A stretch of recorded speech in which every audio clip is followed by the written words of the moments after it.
I think this is the Med Device Investor Panel. My name is Z Haroon. I'm the GP for Jules Fund out of North Carolina. We have offices in China too, and we invest across the board in healthcare. So as a beginning, I would like to have my other panel members also introduce themselves and their funds or company, as it may be.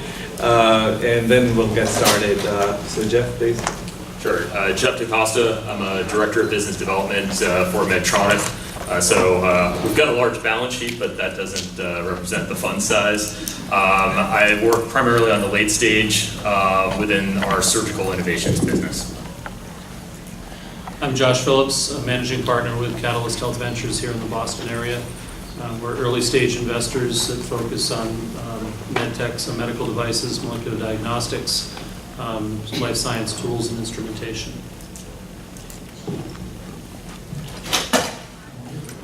I'm Joe Zhou, and from the Boston Angel Club, we are the angel investor.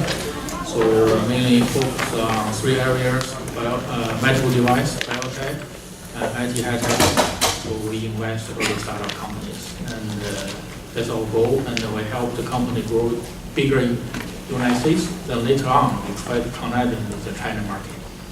Thank you. So as a start, I would just like, since it's a Med Device Investor Panel, we'll just start with everybody's perspective on the current investing environment and what they are looking in companies as they go out to look for prospective investments. So I'll have Alex kick off that part. Joe? Yeah, sorry. Yeah, so like I said, we are looking for the medical device companies. The fund was, I invest 29 companies in China, 18 companies in the United States. So since 2014, and there's several medical device company I invested to get the FDA approval.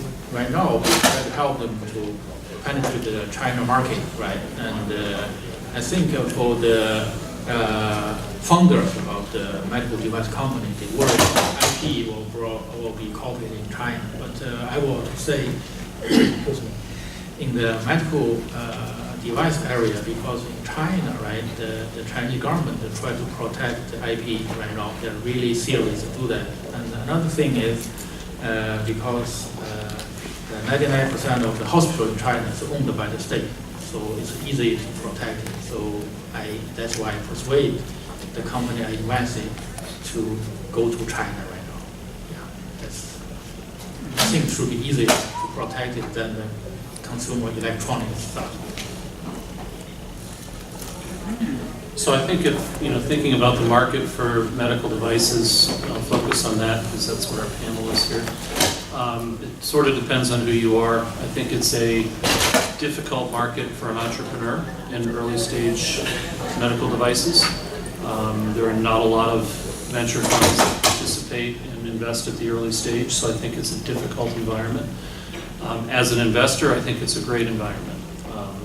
Again, with limited competition and lots of innovation, we're really excited about what we see, the deal flow that we see, and the innovation that's going on. The things that we're mainly looking for are really around the clinical value and benefit that these devices or technologies are going to bring to the patients. It's less about cool technology, and it's more about how it's going to be applied and what is the value that it's going to bring. So every device, in order, at least here in the United States, in our opinion, to be successful, you have to have really clear patient benefit. I mean, very, very clear patient benefit. And it's amazing how many companies come to us and can't really check that box. It's got to substantially lower cost. Can't be more expensive, can't be equal, it's got to be lower. And in terms of the overall treatment and improve outcomes. If you can't do those things, and you're not going to get a doctor to change behavior, you're not going to get insurers to pay for it, and probably 9 out of 10 companies that present to us can't check those boxes and haven't thought about it. So that's how we look at things. And if you can do those things, then we get to the other things around, team and execution and regulatory pathway and things like that. Yeah, I think what Josh just said was a bullseye. From my perspective at Medtronic, there's very much a funding gap that exists. There's more opportunities than funders. So that probably creates, that can create very selective perspective from the VCs. So I'm actually following what they do almost to understand where that next trend. I think we're, in addition to what Josh said, being able to articulate the value. You can't just have a cool technology. It actually has to deliver value. That's becoming increasingly important. But also, it's important to understand where you are in the cycle. For companies like us, Medtronic, happy to speak with the early stage ventures and actually welcome that. But what we are not doing or minimally do is provide that funding gap that does exist.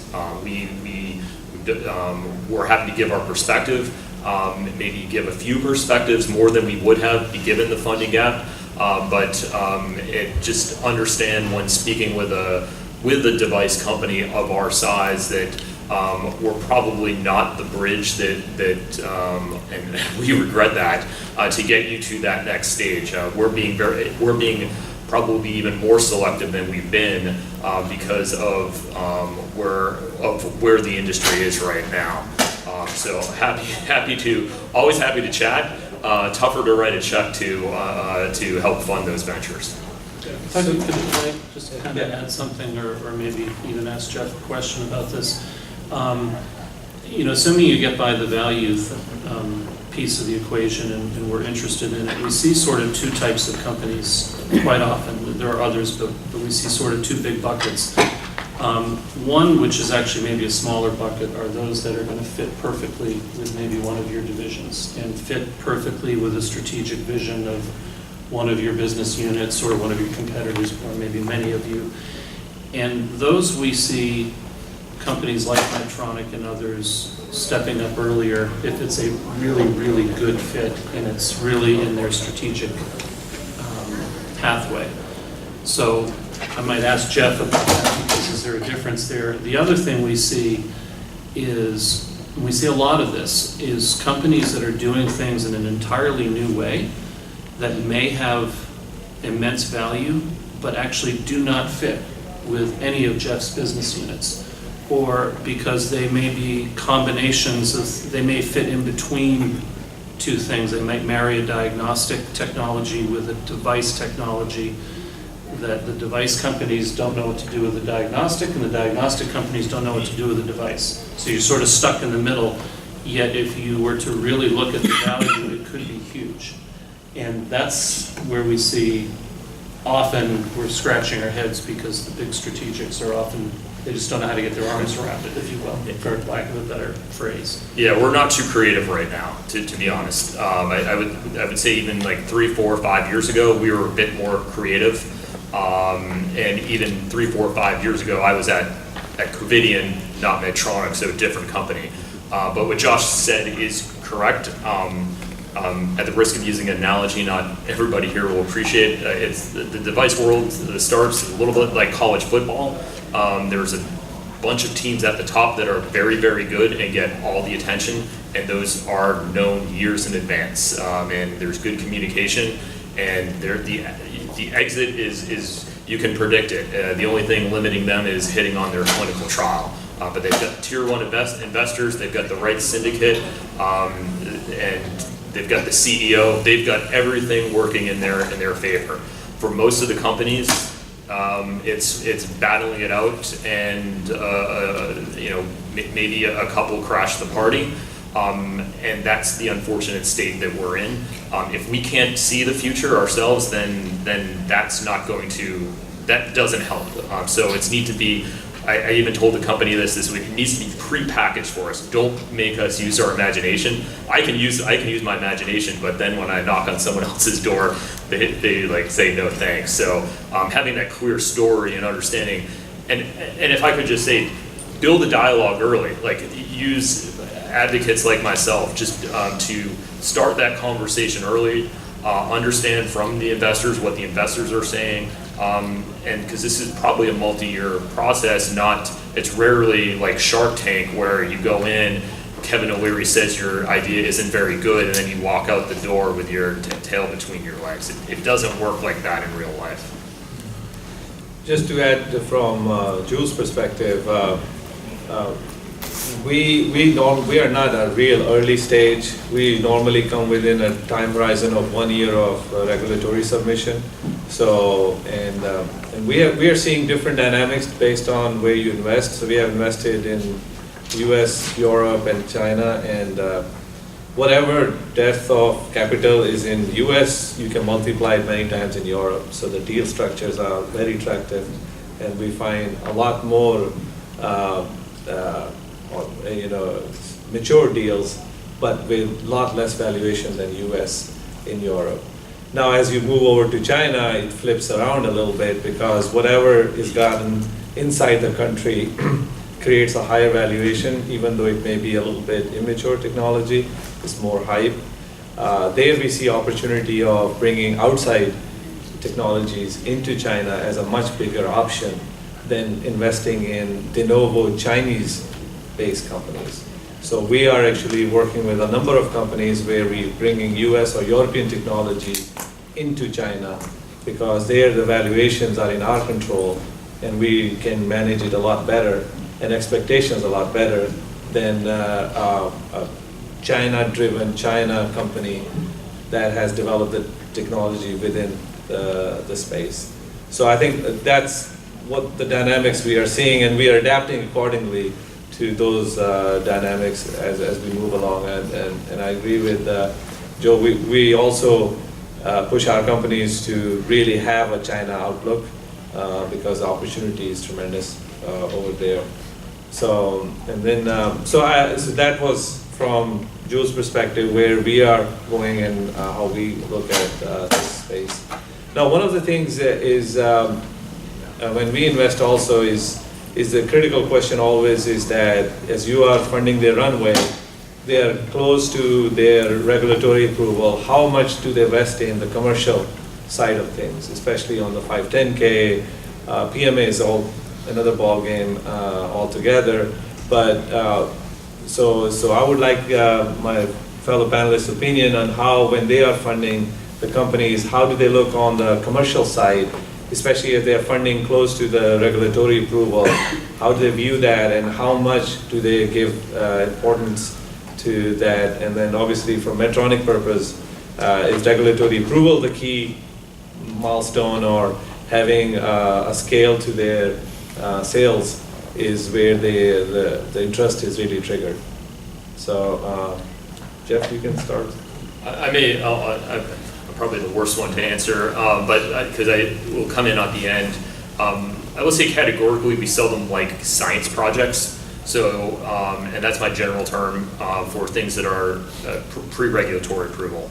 That's the most important. At least focus, probably if you're going to pick one, it used to be Europe, focus on the US first. That's just a bigger opportunity for us. Europe is becoming more difficult, and that's going to be increasing a problem.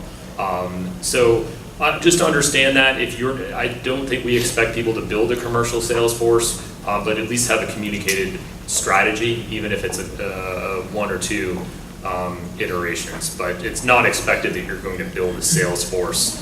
Few companies do these days. So I'm going to take a little bit different view of that. I think with every one of our companies, with few exceptions, and I come back to if it is in the absolute strategic wheelhouse of one of the big guys, then that might be different. But if it's not, you have to plan to do it yourself. You have to. Because what we see is whether you have a 510K or even a PMA in some cases, depending on the type of company that you are, you're not going to get acquired until you prove that you can actually get change behavior physicians and actually build your own market. So if it's a 510K, odds are you're competing in a existing marketplace. We have to prove that we can take share away from the existing people, that we're better, that we do all those things that we said we're going to do and that people are willing to pay us enough to cover our costs and actually grow the business. Otherwise, we can't get the interest of the existing business units from these guys because we're not beating them. So you either have to beat them or they're not going to buy you. So you have to plan to do that yourself. Can you find some people to help you with that? Some distributors or some other companies to help you? Yeah, you can do some strategic deals perhaps that you get distribution, but you can't count on that as an investor. When you're investing in a, in the development stage of this company, you can't be assuming that just because they get regulatory clearance, they're going to get a deal that's going to make any sense for you. If you're, we have PMA companies that bring huge value that have to build because, as I said, they don't fit with the business units, they don't fit with the sales force of the big strategics. You have to know that in advance, and if you have to build that, then you have to plan accordingly for the capital, and therefore the value has to be big enough to do that. And I think that's one of the problems that we see a lot is it might be a really cool product, it might have a real clinical value or have clinical utility, but at the end of the day, it's not big enough to justify that kind of investment. We see that on a regular basis, but you have to plan to do it yourself, other than maybe a very, very small, if you're the Alabama Crimson Tide of medical device companies, perhaps you don't have to plan, otherwise you got it. Okay, to us, it's kind of a trade-off. We used to invest only the company get the approval, then we invest. What's the reason for that? Because of in China, right? In order to do that, you have to get the CFDA approval, right?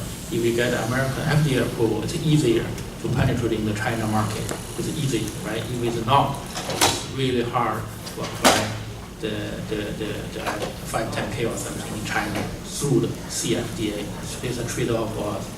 But right now, we tend to move a little bit further, early stage, right? And okay, we can invest, but we will, at the same time, can we apply the device, the 510K application at China at the same time, because China policy change a lot in terms of the CFDA approval.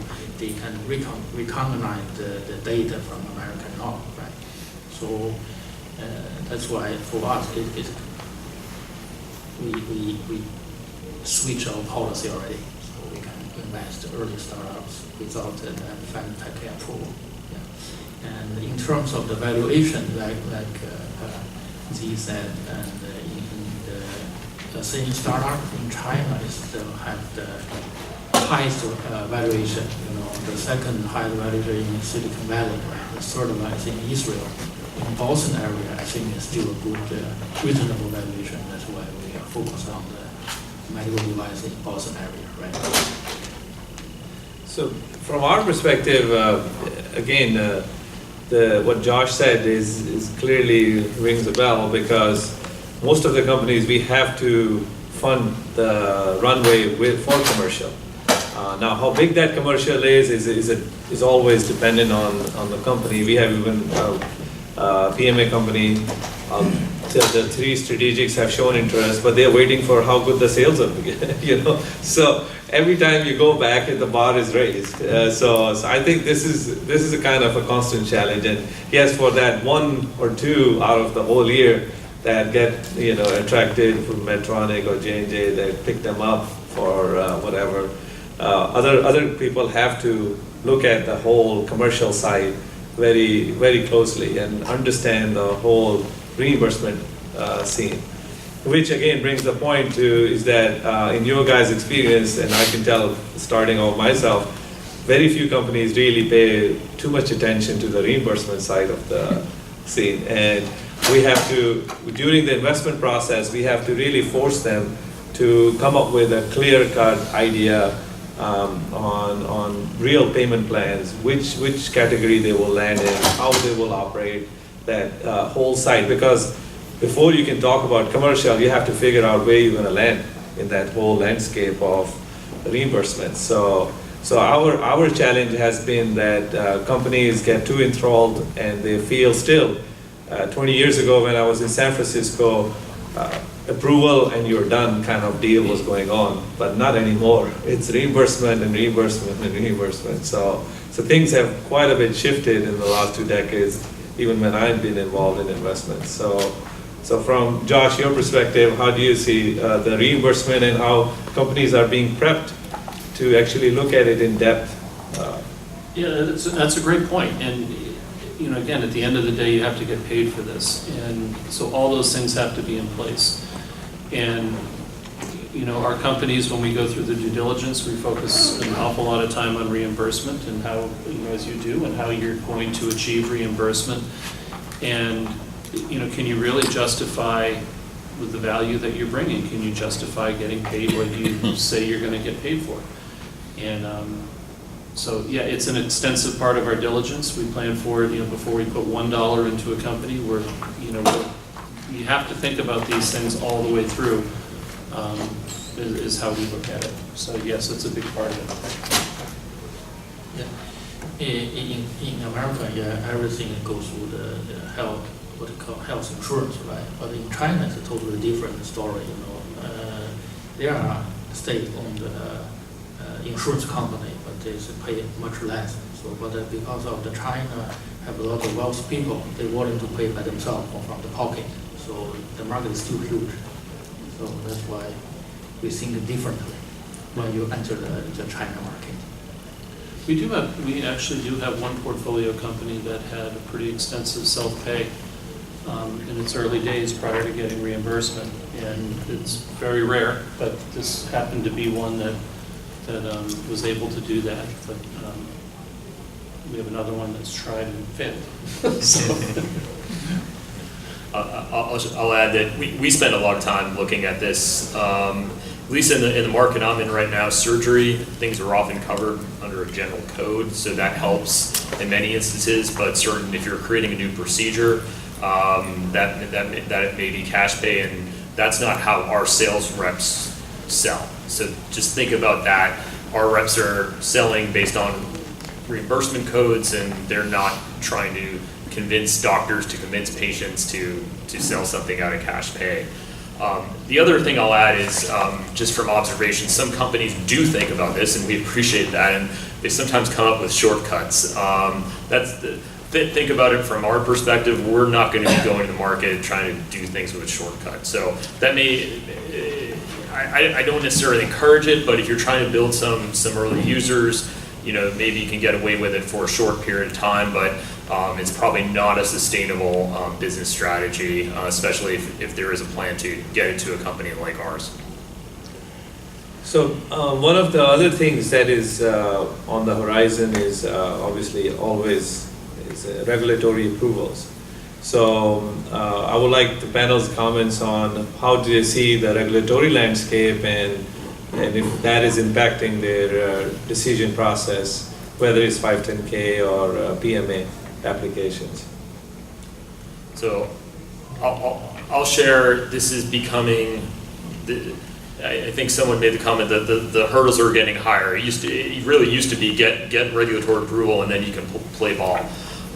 Now it's not an automatic entry to a company like Medtronic, but that being said, the regulatory barriers are getting more difficult, and especially in Europe. Those who remember the days 10 years ago, you could find like Turkey would give you a CE mark, and then you were good. And that sounds like a joke, but I'm not. That really was a regulatory strategy. United States is actually becoming easier, but not easy. So it's hard to focus. Depending on your capital, and this probably fails the threshold for some of the panel here. But I would say that at least focus on one is probably going to be the FDA. And for those in the audience who aren't familiar with some of the changes in Europe, I would do your homework on that sooner rather than later, because it's about to get a lot more difficult. Yeah, again, we are a U.S. focused fund, and pretty much all of our companies are focused on the FDA. We've had companies that have gotten CE mark, done thousands of cases in Europe, and then the FDA wants to see our rat data. Go figure. So if you just start with the FDA in the first place, what we find is, in the early days at least, the value of getting the CE mark and certainly economic value of trying to sell in Europe or something is just not worth the effort. So just stick with the FDA. We've actually found it to be a relatively reasonable regulatory body. We haven't really had many problems with our companies in navigating through it, and that's really a tribute to the CEOs and management teams that we have that have got us there. I totally agree. So basically, you can, most here, I think it's an American company, you focus on FDA, then you think CE is, I think everybody knows CE is a little bit easier right now, even now, right? And maybe, like you said, it changed a lot, and I think it's still easier. So you get the FDA and the CE mark, then it's easier to enter China. If you apply from scratch to get the CFDA approval, it's really hard right now. So I think, we deal a lot with Europe also, so MDR that is coming through is going to basically sort of, I think, harmonize a little bit the playing field. So there'll be no preference to go CE first, then flip back into the FDA side. So I think it'll actually make things a little bit more parallel in that side. So, and I think the CFDA comment is right. They always are looking for, was there any approval outside or not? If there is approval outside, they are very open in accepting the data and moving forward with it. We are just kind of scoping out a de novo PMA in the CFDA, and it's not going to be easy ride for that company at all in that section. So, but I think to me, actually, it's the CE mark used to give you a false sense of achievement, to be very honest, because the challenges after CE mark were even as much or greater as before. So we had that problem a lot. Companies would come with a false sense of hypervaluation because we got a CE mark. But in the end, they had to do still a lot of work. So we did not pay too much attention, but now we will be paying, especially after 2020 rules are implemented. So in that regard. So, as far as, which brings the questions to the exits, because all the commercial regulatory. So I would ask the investors first, what are the timelines from investment to exit their expectations are? And how many times they feel like they have to go and prop up the company for the runway in that sense. It's going to average out, some is going to do very good. So Josh, why don't you take it? It's a long time, and we have to prop them up a lot. So, no, I think we go into this if you're going to be in the early stage medical device space, you have to be patient. You have to recognize that it's going to take time. I think our typical horizons are, from investment to exit are somewhere in the 7-year time frame. For us, we've had some as little as 3 years, but that's relatively unusual. And we have some that have been 10 years. And, so if you're going to start a company and you're going to get venture investment and you want to find investors who have a long-term view, because it's going to take time. It takes a lot longer, and in the end, it ends up taking substantially more money than you're planning on, and you have to be ready for that. Yeah, definitely. So, and also it depends on the fund. When you set up the fund, they have a timeline. For example, 3 plus 3 plus 1 plus 1. So maximum is 8 years. So so the fund will push you, right? Because at the end of 8 years, they need exit. That's why when you get the investment, you need to know the details of the who going to invest you, right? What the term they have right now. Right? Usually it's like at least 5 or 6 years. That's my feeling right now. So can add it at that time.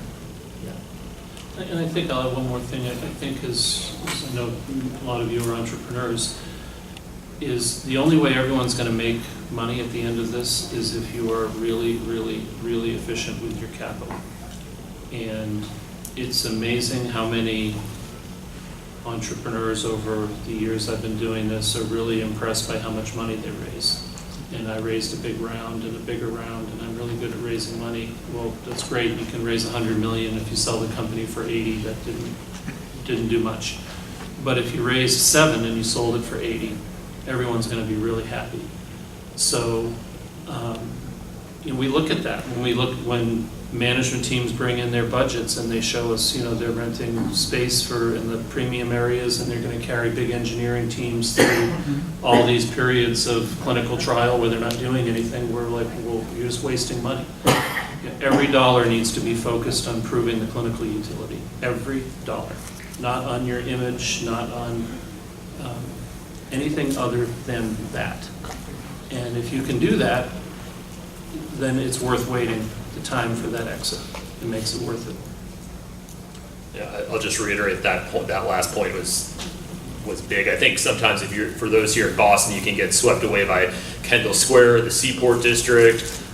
Don't care. I've been to a lot of weird offices and weird places, and that's why we're there. That's why we'll go on a plane. Use your money wisely. I'm starting to see a little bit of a trend, maybe a pre-trend, if that's a word, because investors, the VCs are less common, so you're getting more friends, more family. The family offices are being a little bit of a stopgap, and going for the smaller rounds and being a little bit more efficient in your capital. That helps everybody out, because that big check that's coming from Medtronic probably isn't coming. And your investors need to be patient. In fact, my problem is I've been trying to extend it even further. I'm not trying to shorten it. So we may true up some investors early, but we want to make that tail really long, because that helps us. We're in the P&L game, not on the exit or the return side. So have that in mind. But maybe the point here just be, if you're not dealing with the VCs of the world who are sophisticated, don't promise them 2 to 3 year returns, because that's probably not coming. So, I think, we also looked at the broad data on this.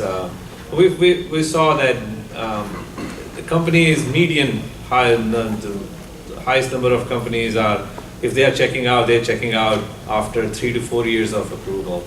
The rest who are tagging along longer are harder to sell, and the ones that are great sell out in the first year. So this is a whole spectrum, but mostly after approval, it's a 3 to 4 years for companies that have figured it out how to package themselves for sale. So we also budget for at least 5+ years post-approval runway for the companies. But on the flip side, if for the companies that are sitting here, Jeff, from the other side, what does attract you in a particular company, apart from, I know it may align very well with your some strategic division, with a certain indication that you were looking for, but as a company-wise, what does attract you, and what makes that M&A much more sweeter and easier from your perspective? So the companies are kind of mentally prepared of what they will be tested on to. Yeah, if I had 2 things to guide on, it would be communications and data. And then from my standpoint, I'm looking at the quality of the team. That's maybe, to the extent you're hiring, maybe influential, but if you're a first time, there's nothing you can do about that. But be crisp with your message, understand your value, be able to understand how to communicate with companies. I can help out to some degree, but if you can't communicate your own value, I can't work with our team to get people interested. And data is really important.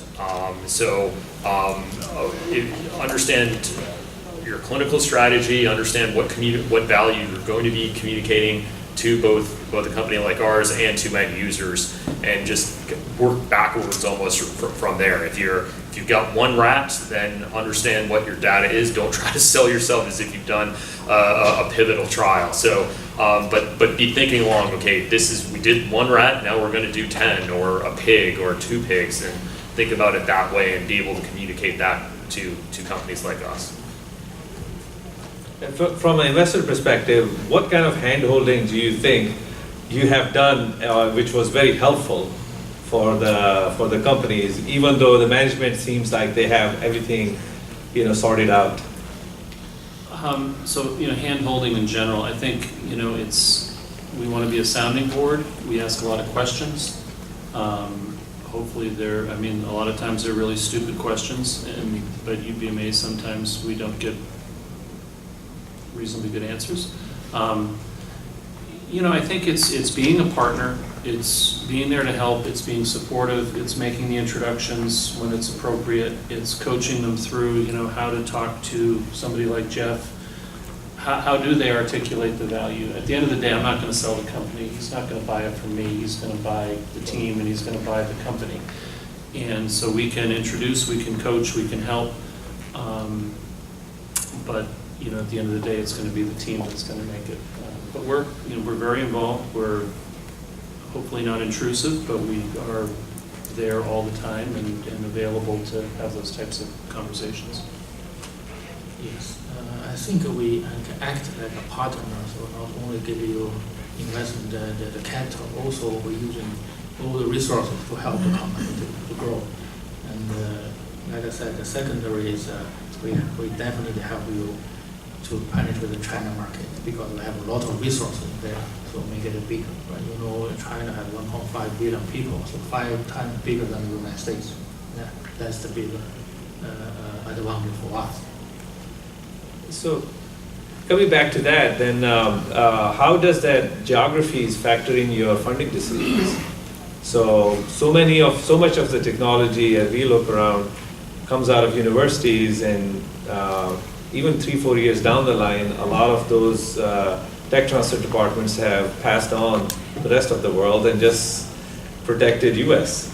So I see that a lot more often on the U.S. side in that respect, where certain geographies are just left out. They don't even protect it. So when you see a really good technology, but then there are gaps in the geographies that they can be plugged in, how do you take that into account in your funding decisions?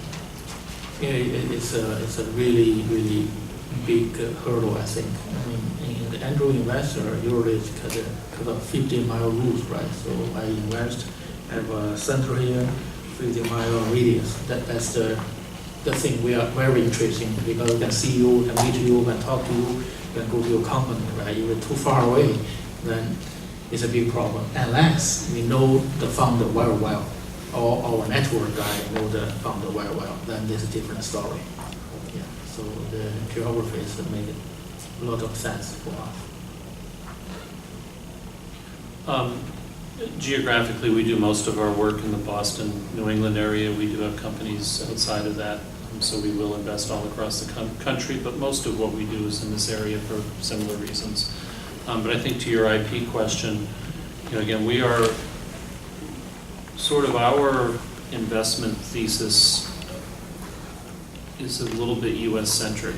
If the U.S. market is not big enough and valuable enough for this company to achieve a really nice exit on the invested dollars that we think is going to go into it, then we're not going to invest. It really doesn't matter if there is enough outside the rest of the world.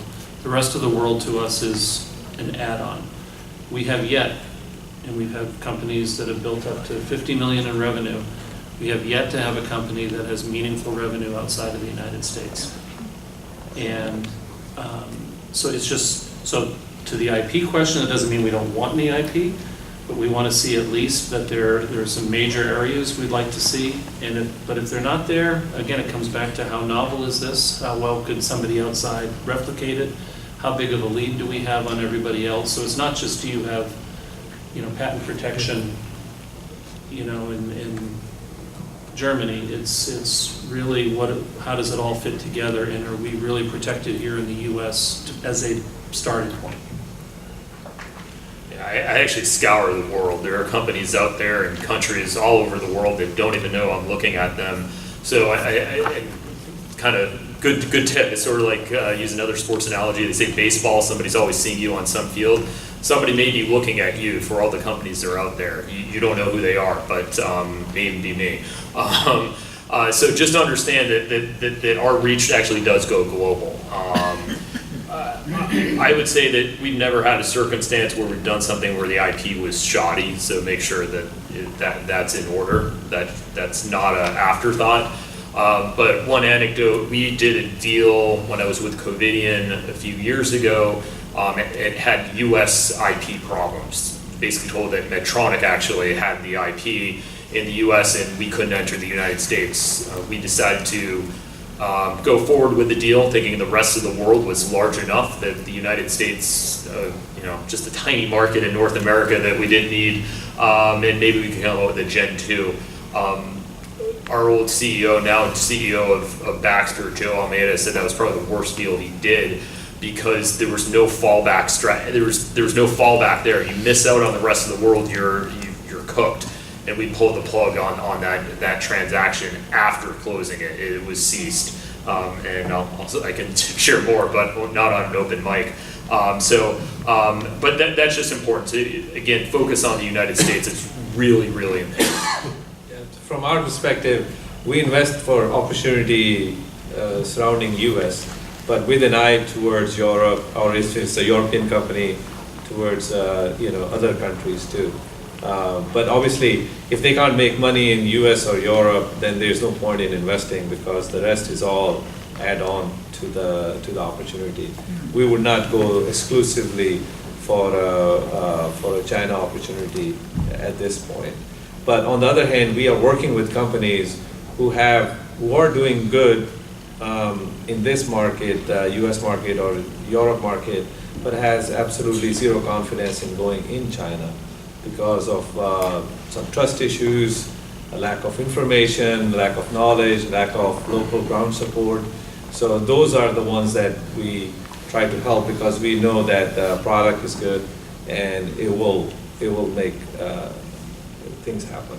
So I think we are about 15 minutes. We will open the floor for questions. To anybody on the panel? Yeah, Louis Romo from Purple Sun. Joshua, are you guys only looking at medical device, or for everyone on the panel, what about the technologies and companies that are in the gray area that are not, FDA regulated, but they may have some EPA criteria they need, or they're actually healthcare technology companies that are more service-based and not medical device?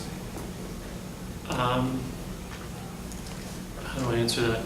So I'm don't have any specific examples in that space, but we are open to, we call it med tech, so it doesn't have to be an FDA regulated technology. If it has an impact on human health, and hopefully a positive one, then we would take a look at it. We have done companies that are,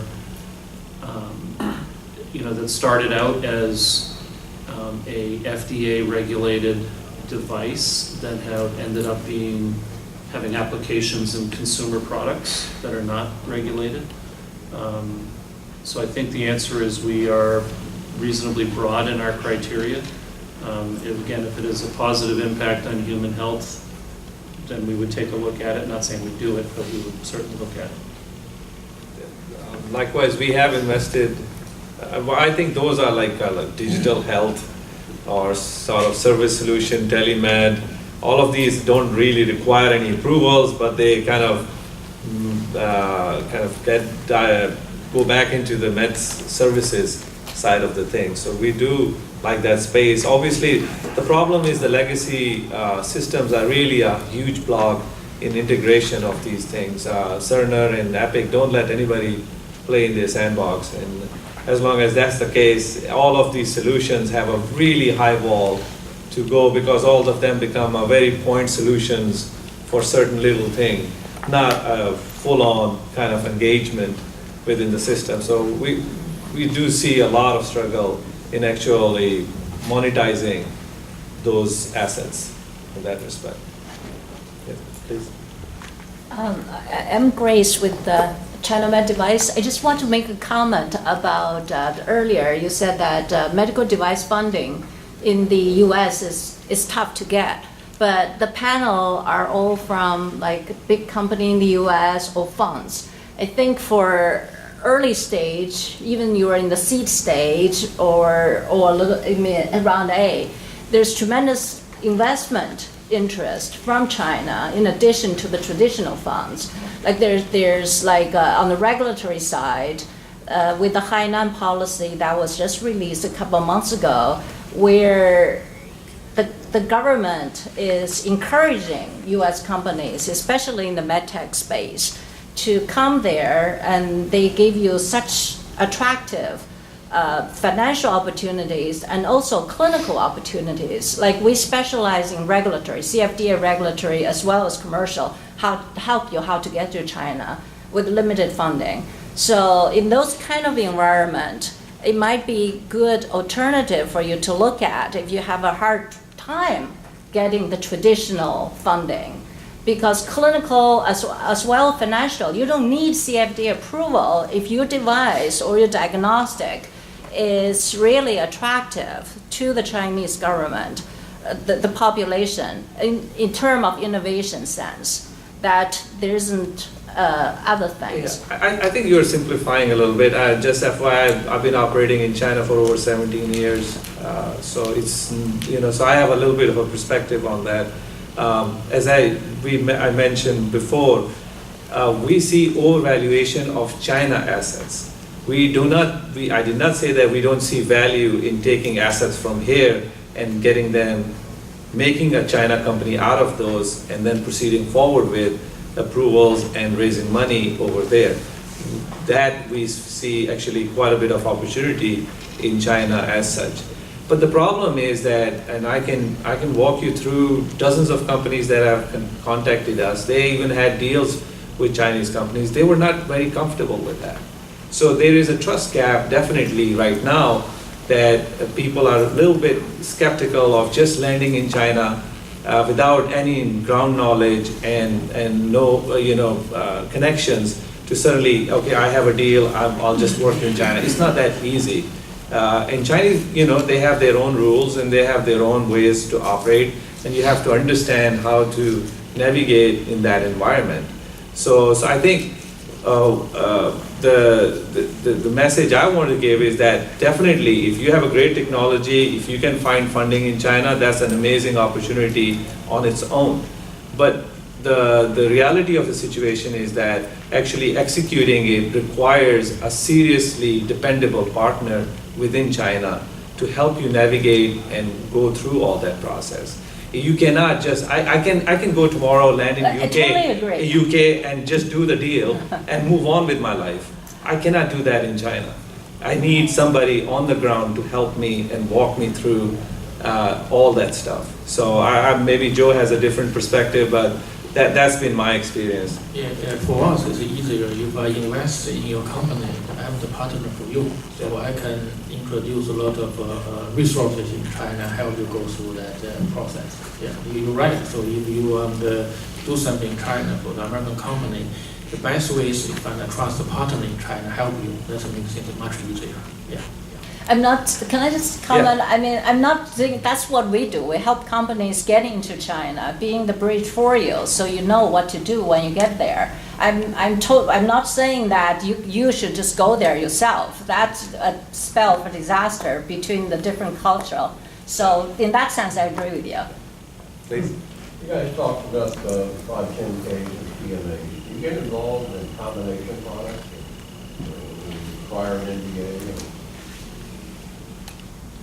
He said, he was asking, we talked about 510K and PMAs. Do we go into combination products which would require an NDA? Yeah. So we don't. No. No. Yeah, I think we have stayed away from it. PMA is good enough, and hard enough. But obviously there are opportunities out there. But if it would be a combination product, it would be, the ones we have looked was an approved product on the therapeutic side. So we were just looking at a new delivery method. So that we have looked at, but we have not invested in it, but we have looked at it. I would, from my own perspective, stay very far away. If it is a de novo new NDA, then tagged onto a device, then you are asking for a very long runway. Yeah, and I'll say we stay away from that. We're not a drug company. We don't have a license to sell drugs. So as big as we are, the other guys that are sponsoring this conference, you can talk to them. But I will say that you think about the mechanism of action. So we do drug device combos, but we would prefer that they stay in as the mechanism of action is the device. And so don't want to say we don't look at drug device combos altogether. Joe, any comment? Anybody else? Any questions? Okay, I think we've done good. Lunch is here, so.